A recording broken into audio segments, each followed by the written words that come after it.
we have some updates on the Ramayana movie that's happening, starring Ranbir Kapoor, Sai Pallavi, and Yash, and a lot more. So there was this big event that happened called Waves, where there was a panel with producers and actors, and one of the producer was the producer of Ramayana, who also heads DNEG, the VFX company, and he shared something about Ramayana. It's a short clip. If you haven't seen it, I'll put the link description. You can check it out there. There's a reaction or a substitute. I'll also find the whole panel discussion and react to that also. Amit, you're trying to release Ramayana all across the world. So that's the producer of Three franchise. That's Amir Khan. That's the PVR head. So what a panel. How are you going to counter it? I think it's very pertinent. That's Riddesh Sidhwani, the Excel producer. This guy I don't know. Whatever And he's the main guy. everybody's saying, I think from our standpoint, we are making a story that I believe is meant from India for the world. So, to what you said, Amir, it is about being authentic, about our culture and about our characters and our stories. But we are garnishing it with the right mix of talent, technology, and the way we want to go about it is to really make it feel local to people in the world.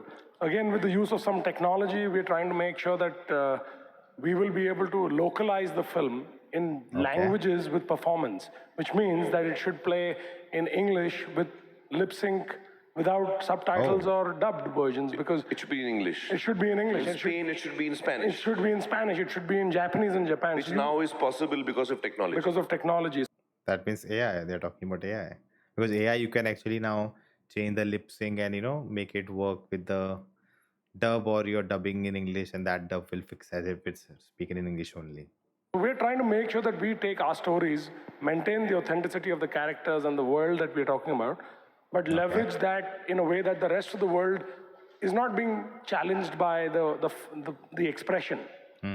Like that's why, if you think about it, it's only American films that travel to the world. It's not like we're all watching French and Japanese and other films, because Interesting. the language barrier to me has been a big challenge.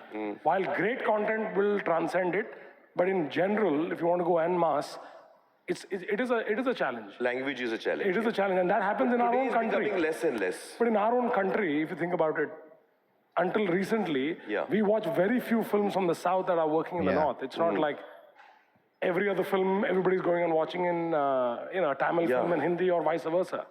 So we have to make that feel much more easy. About cinemas, the number of theaters, definitely there's a dearth of cinemas. But I just feel the gap is not that large, because when you talk about China, we did a bit of a study. So China has like 1 lakh screens and we have only 5,000. Like 10,000 locations are there. And India's got about 8,000 locations. So if you just go by locations, so the location gap is not much.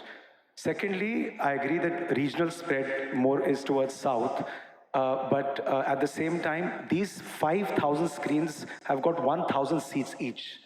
Whereas the 1,000 screens of a screen of China is 250 seats. So the capacities, so India's got about 40 lakh seats already installed.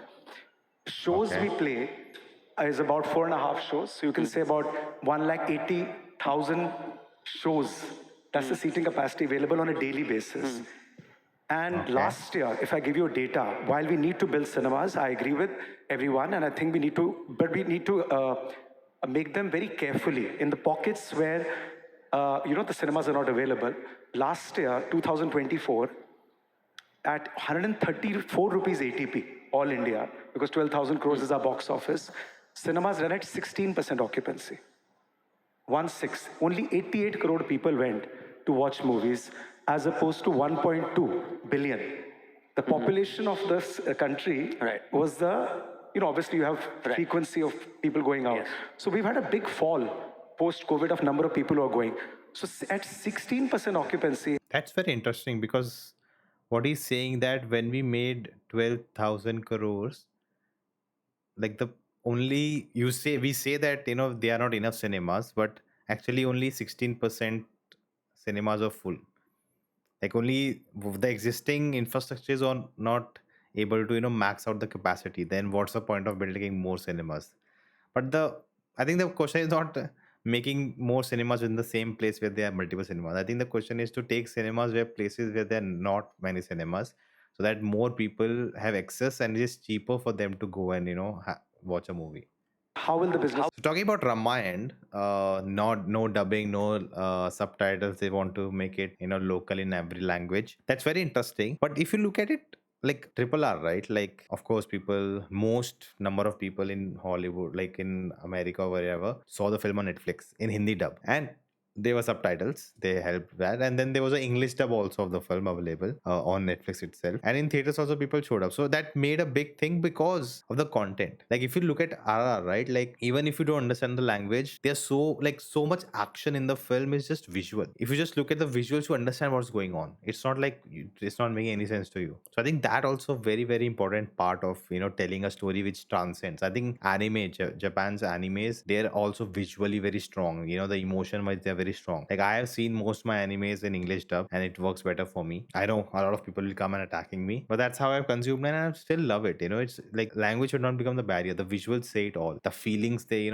bring out of you. And I think if Ramayana, there is a barrier that if people in America, oh, there's a film called Ramayana, but since in Hindi or other language or in English, but if they like make it in English, which works really well, and then people like the barrier, you're removing that barrier. So a person might have been doubtful, should I watch or not? They're like, okay, let's watch it. It's in English, let's check it out. So that you're cutting out that barrier. And of course the technology, the visuals they'll create with all the backing they have, all the budgets they're going for, and the talent, as I talked about, some of the best actors of the country, everything put together, it should be just a marvel to look at. And especially for the people who don't know the story. So when they say they're taking it local, I hope there's a flavor of India within it, but still it has the scale of what people are used to. But we'll soon gonna get I think trailer or announcement of Ramayana, finally official announcement. Of we had an official announcement, but that poster came out that I think Namit Malhotra released, but now an official visual kind of a teaser, something they'll now do. So looking forward to that, and I'll definitely check out the whole thing also. But what do you think? Let me in the comments below, and see you next, and I will see you next time.